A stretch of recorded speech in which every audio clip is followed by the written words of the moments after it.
और अब शुरुआत करेंगे अलवर से बड़ी खबर के साथ, जहां पहाड़ दरकने से खाई में गिरी पोकलेन मशीन।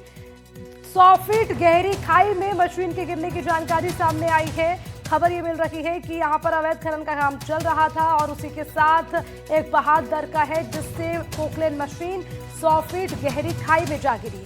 खनन के दौरान पहाड़ का बड़ा हिस्सा दरक गया।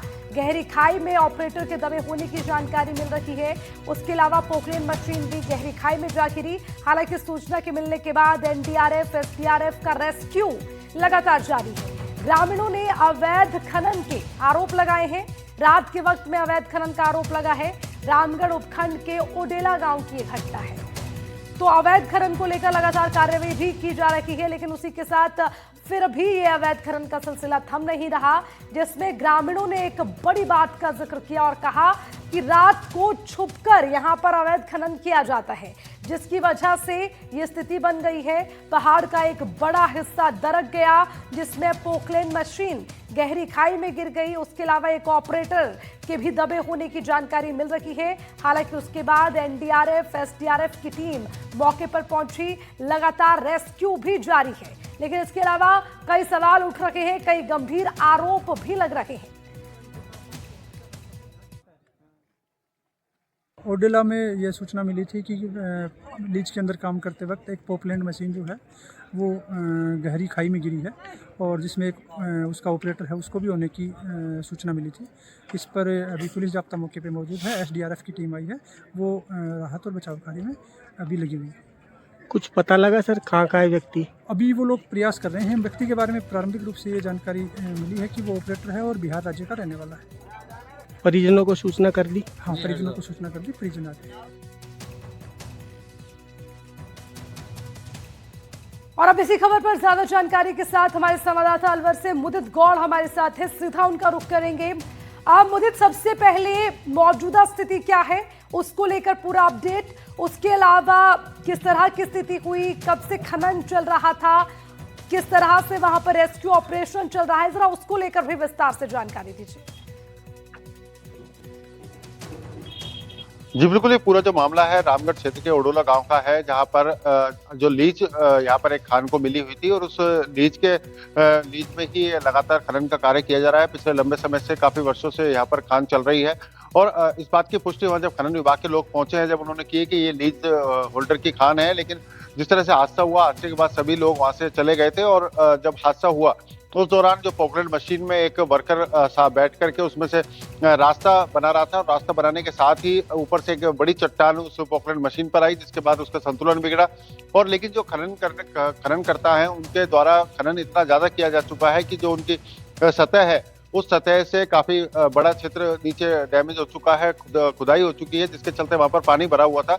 और उस पानी में पोकलेन मशीन सहित वो पोकलेन मशीन चालक उस खाई में जा गिरा है। और अभी फिलहाल सुबह ये ऑपरेशन कल शाम 6 बजे की घटना बताई जा रही है, लेकिन जो रेस्क्यू ऑपरेशन है वो सुबह 6 बजे शुरू किया गया, जिसमें एसडीआरएफ की टीम मौके पर बुलाई गई है। पुलिस मौके पर मौजूद है, जिला प्रशासन के जो अधिकारी है वो मौजूद है। अभी फिलहाल क्रेन के माध्यम से उस पोकलेन मशीन को निकालने के प्रयास किए जा रहे हैं, जिसमें संभवतः माना जा रहा है चालक जो है पोकलेन मशीन का, वो मशीन में ही होगा।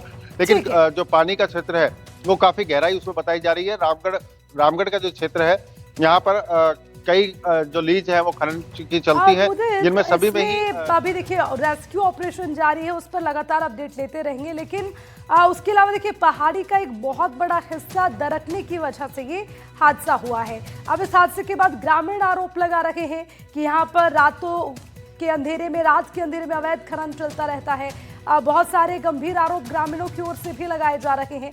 जरा उसको लेकर भी जानकारी दीजिए कि अब उस पर भी कार्रवाई हो रही है। जी बिल्कुल, पूरा जो क्षेत्र है वो खनन क्षेत्र से जुड़ा हुआ है। कई लीजें वहां पर दी हुई हैं, और लीजों की आड़ में ही अवैध खनन भी जोरों पर देखने को मिलता है। ग्रामीणों का जो आरोप है वो आरोप कहीं भी गलत नहीं है, लेकिन जिस तरह से ये घटनाएं बढ़ती हैं, उनमें जो लीज की ये घटना हुई है, लीज होल्डर की खान थी जिसमें ये घटना हुई है, लेकिन अवैध खनन भी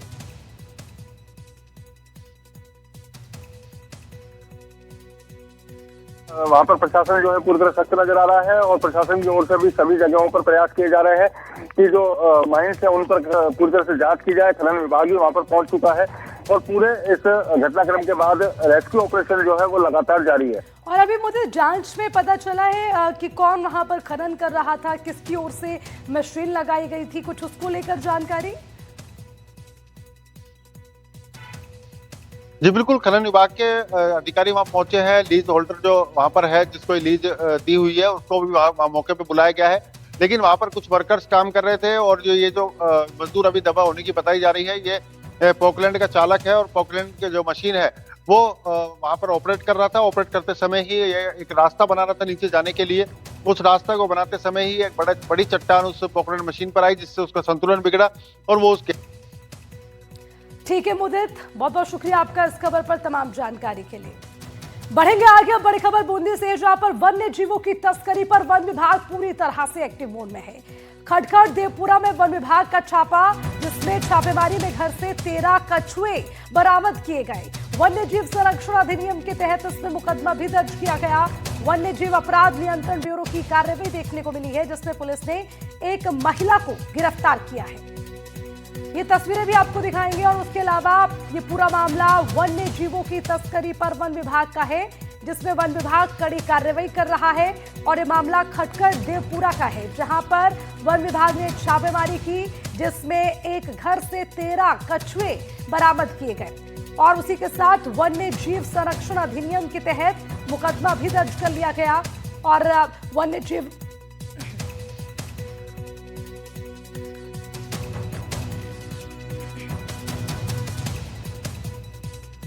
वन्यजीव अपराध नियंत्रण ब्यूरो की कार्रवाई देखने को मिल रही है। इस मामले में एक महिला को गिरफ्तार किया गया है।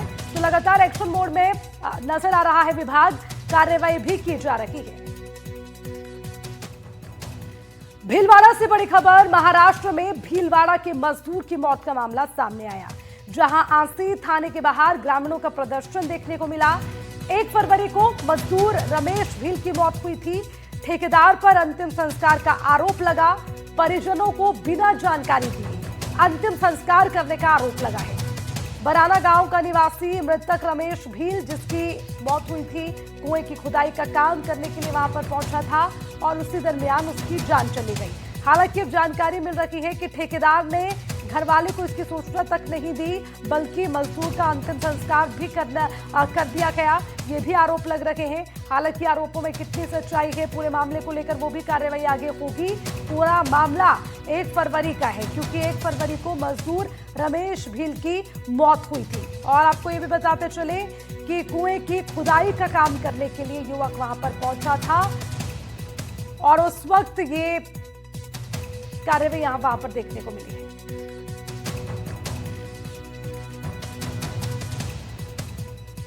तो हालांकि जो आरोप लगाए जा रहे हैं, उसको लेकर किस तरह से आगे कार्रवाई होगी, ये भी देखना होगा। जयपुर से बड़ी खबर, जहां पर पोलो सर्किल को लेकर राजनीति गर्माती नजर आ रही है। अंबेडकर सर्किल का नाम पोलो सर्किल कहने पर विवाद शुरू हो गया। नेता प्रतिपक्ष टीकाराम जूली ने इसको लेकर मुद्दा उठाया। कहा पोलो सर्किल को लेकर उन्होंने कटाक्ष किया और कहा कि ऐसे कोई सर्किल होना तो सुना नहीं है, लेकिन बीजेपी को अम्बेडकर जी से इतनी नफरत क्यों है।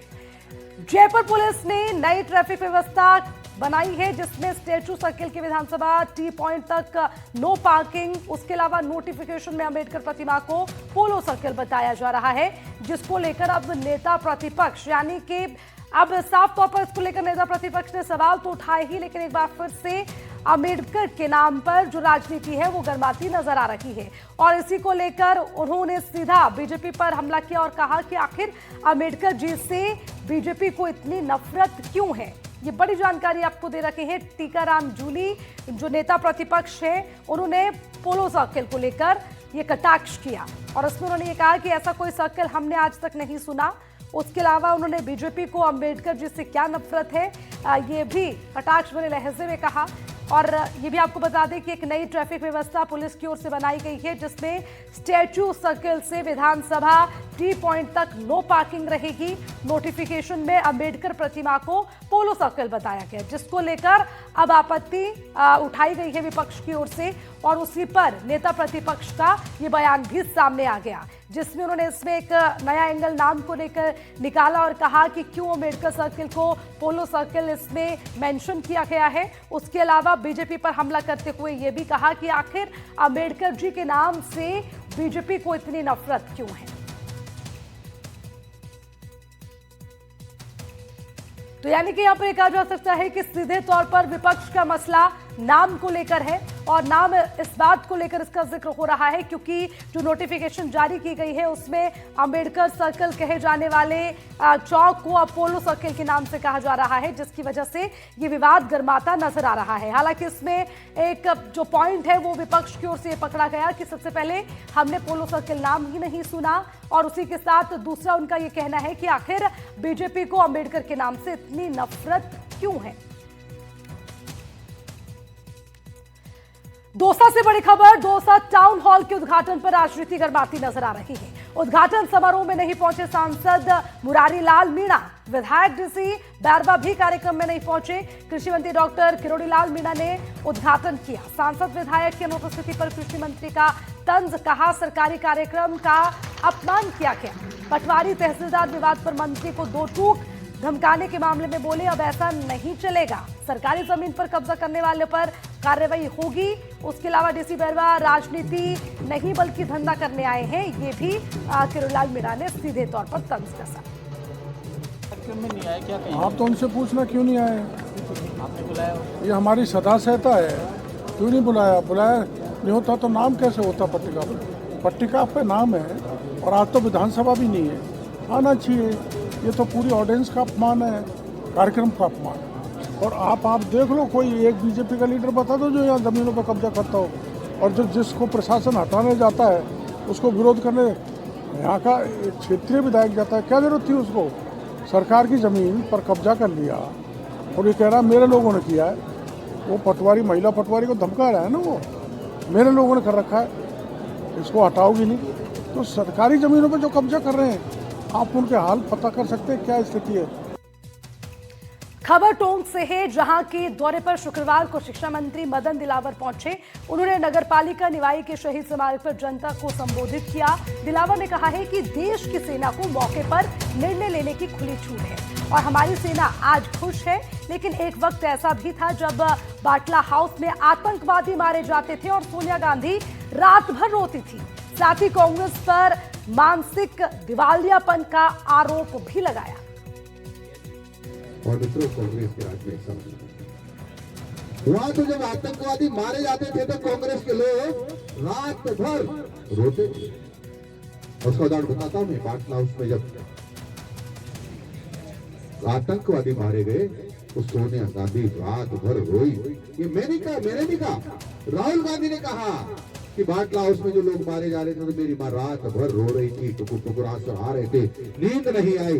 आतंकवादी जब बढ़ते हैं तो कांग्रेस को नींद नहीं आती, बहुत कष्ट होता है। बड़ी खबर कोटा से, प्रदेश प्रभारी डॉक्टर राधा मोहन अग्रवाल पहुंचे कोटा। मंत्री मदन दिलावर ने जोरदार स्वागत किया। जिलाध्यक्ष राकेश जैन समेत कई नेता भी मौजूद रहे। केंद्र सरकार के बजट पर व्यापारियों से संवाद किया जाएगा। तो कोटा से ये खबर आपको बता रखे हैं, जहां पर प्रदेश प्रभारी डॉक्टर राधा मोहन अग्रवाल कोटा में मौजूद हैं। हालांकि उनके स्वागत के लिए मंत्री मदन दिलावर वहां पर पहुंचे, जिलाध्यक्ष राकेश जैन वहां पर मौजूद रखे और इसके अलावा बजट पर व्यापारियों से भी संवाद किया गया। एक और बड़ी खबर जिसको लेकर हलचल तेज हो गई है, ओला उबर कैब ड्राइवर की हड़ताल। जी हां, देशव्यापी हड़ताल की घोषणा सभी ने कर दी है क्योंकि ऐप बेस्ड ड्राइवर अपने फोन बंद रखेंगे, इसको लेकर कहीं ना कहीं विरोध है। उसके अलावा न्यूनतम किराया तय करने की मांग की जा रही है। गाड़ियों के कमर्शियल इस्तेमाल पर रोक लगाने की मांग उठाई जा रही है। बाइक कैब ड्राइवर्स सभी समर्थन में आ गए हैं। जयपुर एयरपोर्ट प्रशासन ने एडवाइजरी जारी की, जिसमें यात्रियों की सुविधा के लिए एडवाइजरी जारी की गई है। अब इसी पर ज्यादा जानकारी के साथ हमारे संवाददाता विश्वास शर्मा हमारे साथ जुड़ गए हैं, सीधा उनका रुख करेंगे। विश्वास, देखिए अगर बात की जाए तो ओला उबर सभी जितने कैब ड्राइवर हैं उनकी कई समस्याएं हैं, कई मांगे भी हैं, जिसको लेकर देशव्यापी हड़ताल की घोषणा हो चुकी है। लेकिन ग्राउंड पर इसका कितना असर है और किन मांगों के साथ जो ड्राइवर हैं वो अपनी मांगों को उठा रहे हैं, जरा उसको लेकर भी पूरी जानकारी। जी देखिए, ओला उबर ड्राइवर्स की हड़ताल है और देशव्यापी हड़ताल है। ऐसे में मिला जुला असर राजधानी जयपुर में भी देखने को मिल रहा है। मैं इस वक्त राजधानी जयपुर के रेलवे स्टेशन पर मौजूद हूँ। यहाँ पर यात्री मौजूद हैं, वे काफ़ी देर तक कैब बुक करने की कोशिश कर रहे हैं, पर ऑनलाइन जो कैब है वो बुक नहीं हो पा रही है। प्राइवेट गाड़ियाँ यहाँ से, यानी कि आपसी बातचीत से ऑफलाइन कैब जरूर ली जा रही है, लेकिन ऑनलाइन जो कैब है वो यहाँ पे नहीं ली जा रही। कुछ यात्रियों से बात करेंगे। क्या नाम है आपका, कहाँ से आए हैं आप? सर मेरा नाम प्रवेश है और मैं बेंगलोर से अभी आया हूँ सर। क्या कैब बुक कर रहे हो रही है? जी कैब बुक करने की कोशिश है बट हो नहीं पा रही है, और जो फेयर है वो काफ़ी ज़्यादा हाई है।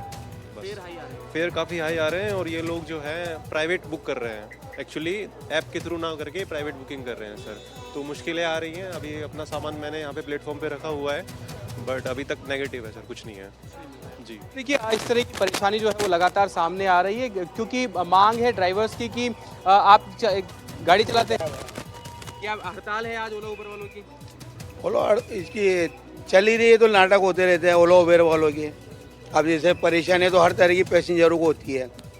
अब ये लफड़े चलते रहेंगे भैया, ये आज के ने गवर्नमेंट के हाथ में है।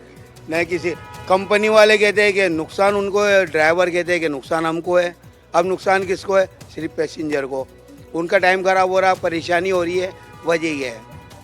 देखिए, लगातार इस तरह की जो हड़ताल है उसका मिला जुला असर यहाँ पर देखने को मिल रहा है। गाड़ियाँ जो है लंबी कतार में यहाँ पे खड़ी हुई हैं और सिर्फ प्राइवेट कैब जो है वही बुक की जा रही है। काफ़ी यात्री सुबह से परेशान हो रहे हैं। हमने थोड़ी देर पहले भी यात्रियों से बात करने की कोशिश की थी। काफ़ी यात्रियों ने बताया कि परेशानी है। यहाँ पर कुछ कैब ड्राइवर्स भी मौजूद हैं, उनसे भी एक बार बात करने की कोशिश करते हैं कुछ कैब ड्राइवर्स से कि उनका क्या कहना है, क्योंकि यहाँ पे देखिए अभी कतार जो है गाड़ियों की खड़ी कर दी गई है यहाँ पर। अब यहाँ पे जो गाड़ियां हैं वो आगे नहीं जा रही, जिस तरीके से हड़ताल के बारे में बताया जा रहा है, तो उसके बाद में भी लोग नहीं मिल रहे। आप तस्वीरें दिखाते रहिएगा, मैं वापस लौटूंगी आपके पास। एक बार दिल्ली का रुख करते हैं, हमारे संवाददाता अकील जमील भी हमारे साथ जुड़ गए हैं। अकील, देखिए हड़ताल हो रही है जिसकी सबसे बड़ी समस्या अभी आम जनमानस को हो रही है। कैब बुक नहीं हो रही, अगर हो रही है तो उसके रेट बहुत हाई बताए जा रहे हैं। दिल्ली में क्या स्थिति है इस वक्त? जी हाँ, बिल्कुल। अगर आप देखें तो इस वक्त हम दिल्ली के आइकॉनिक जंतर मंतर पे खड़े हैं। मेरे पीछे आप देखें तो ये जो प्रोटेस्ट है वो प्रोटेस्ट जो है ड्राइवर यूनियन वाले जो है टैक्सी के, उन लोगों ने आज ऑर्गेनाइज किया और काफ़ी बड़ी संख्या में यहाँ पर जो है ड्राइवर से मौजूद है। उनसे ज़रा बात करने की कोशिश करते हैं, उनसे समझने की कोशिश करते हैं। क्या नाम है आपका? मेरा नाम मोहम्मद जावेद खान है, मैं लखनऊ उत्तर प्रदेश से हूँ। लखनऊ से हैं। आपके अलावा अगर आप देखें तो अलग अलग राज्यों से, तकरीबन 20 से ज़्यादा राज्यों से जो है टैक्सी यूनियन के जो लीडर्स हैं वो यहाँ पर मौजूद हैं। जो प्रमुख मांगे हैं, 2 मांगे हैं, वो क्या है? प्रमुख मांगे हमारी ये हैं, जो एग्रीगेटर पॉलिसी 2025 में सरकार ने 2 कानून लागू करे हैं जो कि दिए हैं स्टेट गवर्नमेंट के थ्रू। कहा है कि आप इसको संशोधन करके चालू करिए।